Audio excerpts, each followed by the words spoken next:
They buried it, pulled it from the air, and acted like it never existed. One episode of Married with Children was deemed too much, even for a show known for pushing limits. For decades, it stayed hidden, never broadcast, never released. Now it's back.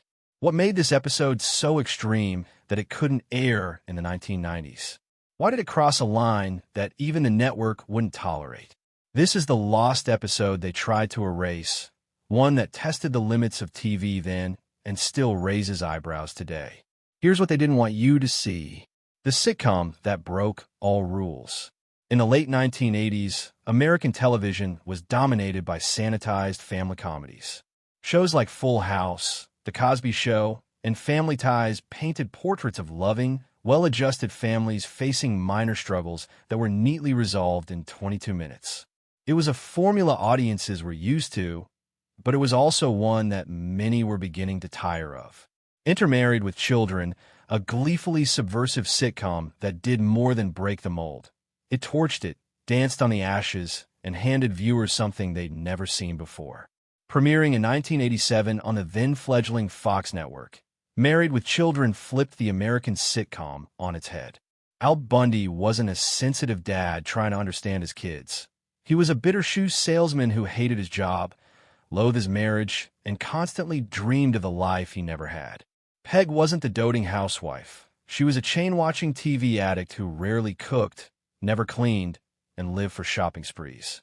Their kids, Kelly and Bud, weren't adorable troublemakers. They were selfish, conniving, and proudly lazy. And that was exactly the point.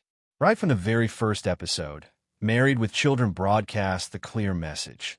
This is not a show about idealized families, but about dysfunction and disappointment, and the kind of brutal honesty in which no one had dared to venture before in primetime comedy. No soft piano music moments, no moral signs at the end. Just fat jokes, dirty jokes, poverty jokes, an unapologetic tone that dared audiences to laugh at things polite society pretended not to see. There were a million laughs. The show became a cultural phenomenon almost overnight. It became the voice of a cynical, working-class humor that for many Americans felt almost palpable. Al Bundy's tirades against miserable customers and his one-minute glory from high school football hit home. Peg refusing to live up to an obedient housewife felt like rebellion in disguise. Bud's naughty one-liners and Kelly's blissful ignorance are exaggerated, but strangely believable, in that their greatest strength mocked everyone: men, women, children, neighbors, and especially themselves, making the whole program really interesting.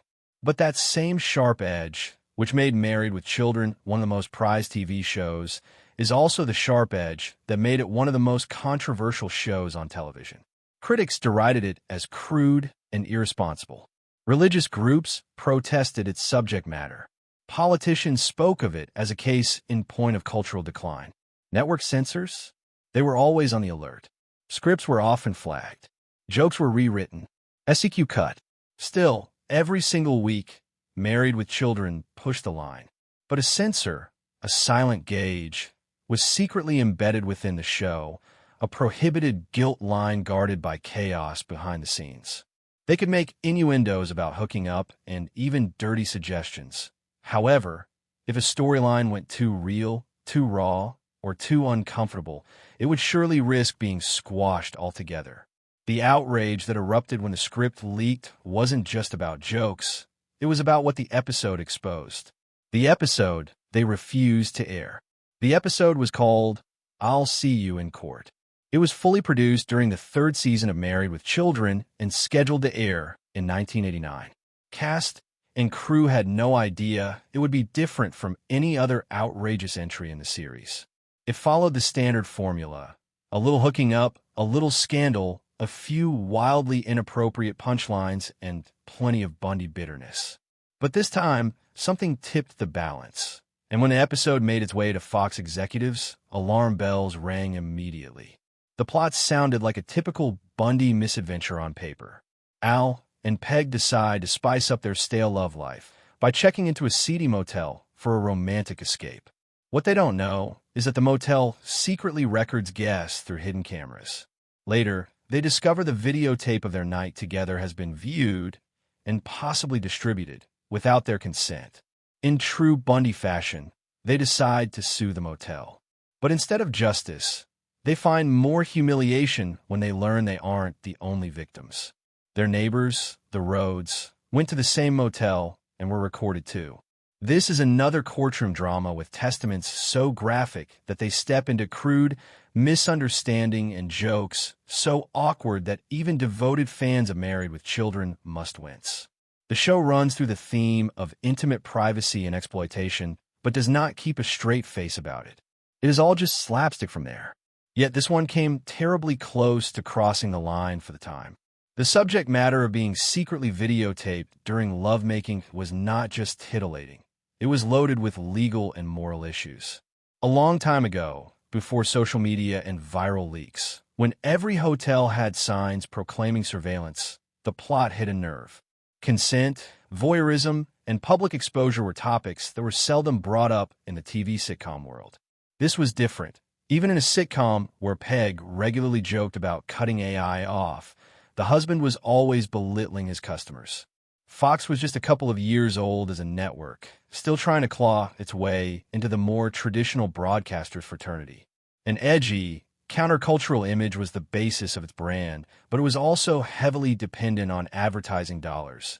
And this episode was a landmine. Internal memos indicate that a number of ad buyers were uncomfortable with the subject matter. Advertising next to jokes about the illegal private videos just seemed too risky. Not that the network could afford to take any risks at the time. This seemed pretty much like an episode that has been graveyard. There was no announcement. There was no statement. It just vanished. It never aired in the U.S., and not for more than a decade was it ever included in syndication, a home video release, or a streaming lineup. For a long time, only rumors circulated. Fans who had heard of the missing episode couldn't find it anywhere. Some thought it was never completed. Others believed it to be completely destroyed. But the reality was that the episode was complete, it just vanished. And while the jokes could feel tame by today's standards, the outrageous in 1989, it wasn't just edgy, it was dangerous. Not because it endorsed indecency, but because it played with something too close to real-world anxiety. Being filmed without consent, exposure to your intimate life, losing control of your own privacy. What terrified the network wasn't just what aired, it was what could have happened if they showed it. A sitcom caught in a culture war. By 1989, Married with Children had become a battleground, not just for television critics, but for moral crusaders, watchdog groups, and outraged viewers who saw it as a symptom of America's cultural decay. The show's crude humor, sexual innuendo, and unapologetic cynicism were already pushing limits. But one viewer's angry letter would ignite a full-scale public campaign that ultimately helped doom the episode, "I'll See You in Court." That viewer was Terry Ricalta, a Michigan housewife and mother of 4 who stumbled upon an episode while her children were watching television. The episode in question wasn't even "I'll See You in Court." It was a different installment featuring the Bundys' usual cocktail of sexual jokes and irreverent banter. But what Ricalta saw horrified her. She believed the show was undermining traditional family values, glamorizing immorality, and corrupting young minds. She didn't just change the channel. She declared war. Ricalta initiated a grassroots boycott campaign by writing letters to the sponsors of Fox, urging them to withdraw advertising for Married with Children. Surprisingly, it did help. Some of the largest corporations, such as Kellogg's and Coca-Cola, dropped the show's advertisement due to her campaign. The uproar soon hit the headlines across the country. Television news channels reported on her crusade, and conservative commentators even praised her efforts. What stemmed from personal outrage morphed into a cultural movement, targeting not only Married with Children, but also the very definition of what television could now be allowed to be. Fox suddenly found itself on the back foot. The network had been positioned as bold, fresh, and rebellious because it was still in competition with ABC, NBC, and CBS. Fox had also to prove to advertisers that it was more than just noise. It was marketable noise. A major scandal, portraying this announcement as more filth peddlers, becomes just bad business for the network. Executives were in complete panic mode. In comes I'll See You in Court, with the plot centering around a couple secretly recorded being intimate, and this is exactly the kind of grenade they don't want to be handling. Irony is a pretty good word. Married with Children had already been into its third season and had approximately a whole bunch of earlier episodes that could qualify as really raunchy. Al made some good jokes about necrophilia. Peg openly talked about sexual fantasies of hers. Kelly had been cast as the ultimate dumb blonde and had even built entire episodes around sexual objectification of her at times. But somehow, this specific moment in the year 1989, the aftermath of public backlash, moral panic, and a pretty sensitive issue, happened to hit differently.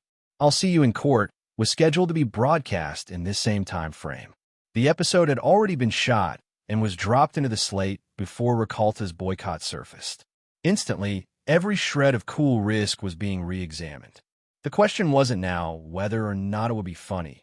Rather, it was, will we get sued over this, or will that get another sponsor to pull out? The legal murkiness surrounding the plot, non-consensual filming, sexual material, courtroom implications, was just enough to get Fox uptight. Silently, they pulled the episode from the schedule. With advertisers threatening to walk and public backlash rising, Fox made a quiet but strategic decision: bury the episode. What the cast and crew really thought. Inside the studio walls, I'll See You in Court was just another episode on the production schedule. The cast rehearsed it. The director blocked it. The crew lit the motel scenes, shot the courtroom gags, and wrapped filming as usual. To them, it was simply another day on one of the most outrageous sets on television. But behind the laughter, no one realized that they had just filmed the most controversial and soon-to-be buried episode of Married with Children. In later interviews, the cast would reflect on the episode with a mix of confusion, amusement, and disbelief. Ed O'Neill, who played Al Bundy, once said he couldn't understand why this episode was the one that got pulled. After all, he delivered monologues about women's hygiene, insulted overweight customers to their faces, and repeatedly compared his intimate life to punishment. Yet none of those moments ever caused the network to flinch. Al Bundy was far from a genius in Peg Bundy. Katie Segal reportedly found the script funny and sharp. She said the motel story was completely consistent with the show's raunchy, awkward, over-the-top but not really hurtful plot lines.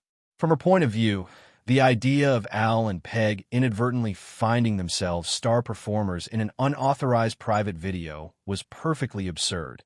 She felt this captured all that their marriage embodied. It certainly was not glamorous nor steamy. Rather, it was awkward, ridiculous, and humiliating, the meat and potatoes of the show. The episode's writers felt shocked that it received censors' cuts. Later in the DVD